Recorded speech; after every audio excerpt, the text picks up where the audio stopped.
What can King Charles's terrible handwriting tell us about the British Constitution? And what has any of that got to do with the Patagonian toothfish? Well, stick around, and in this video I'll explain how the common law judgments of British courts are an important source of constitutional law in the UK. I'll also explain how judges have used the common law to protect rights, but also how these judgments can set the scene for a clash between Parliament and the courts. Oh, and we will get back to the Patagonian toothfish too, I promise. The common law provides a wide variety of constitutional principles in the UK. In particular, those which look very like what we would call human rights today. Usually these have been developed by the courts to constrain the power of government, where no statute exists regulating the area. And they can also be used by the court to interpret and constrain the extent of statutory powers conferred on the executive by Parliament. A famous example of this can be seen all the way back in 1765 in the case of Entick and Carrington. In this case, 4 of the King's messengers, acting under the orders of the Secretary of State of the Northern Department, Lord Halifax, broke into the home of the writer John Entick to search for seditious political pamphlets. Entick sued for trespass, and the issue to be decided was whether the searchers had a lawful warrant.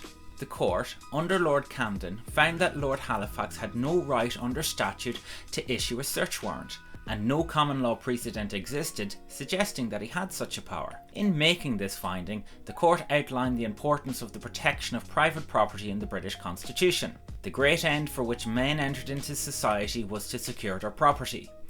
That right is preserved sacred and incommunicable in all instances where it has not been taken away or abridged by some public law for the good of the whole.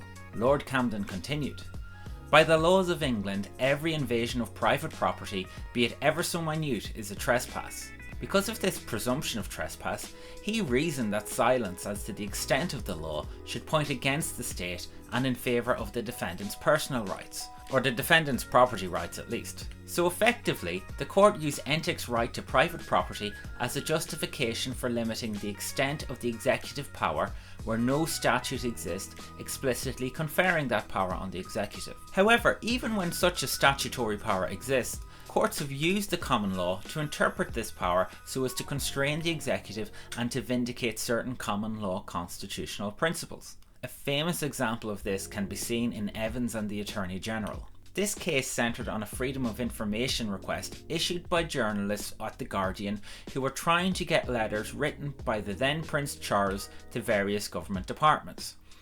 The Black Spider Memos, so called because of Charles's handwriting, had the potential to undermine the legitimacy of the monarchy, as their existence suggested that the monarchy was not, in fact, non-political. The Guardian's initial inquiries under the Freedom of Information Act 2000 was refused, and following some legal tennis, the case eventually ended up before the Upper Tribunal, a court with equivalent status to the High Court. This is important, as the Upper Tribunal approved the request to release the documents. However, Section 53 of the Act gives the Attorney General the power to block the release, where they have, on reasonable grounds, formed the opinion that, in respect of the request or requests concerned, there was no failure to comply with the enforcement notice. And so the Attorney General did so, effectively meaning that he overturned a decision of the court.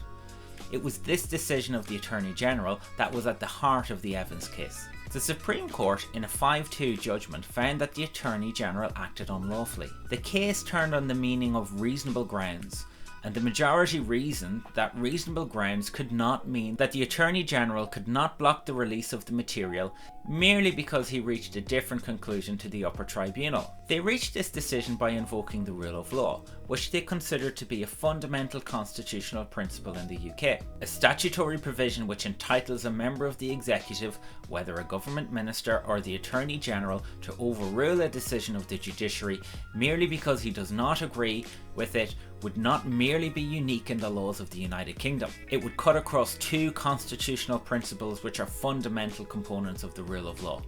First, subject to being overruled by a higher court or given parliamentary supremacy, a statute, it is a basic principle that a decision of a court is binding as between the parties and cannot be ignored or set aside by anyone, including, it may fairly be said, least of all, the executive.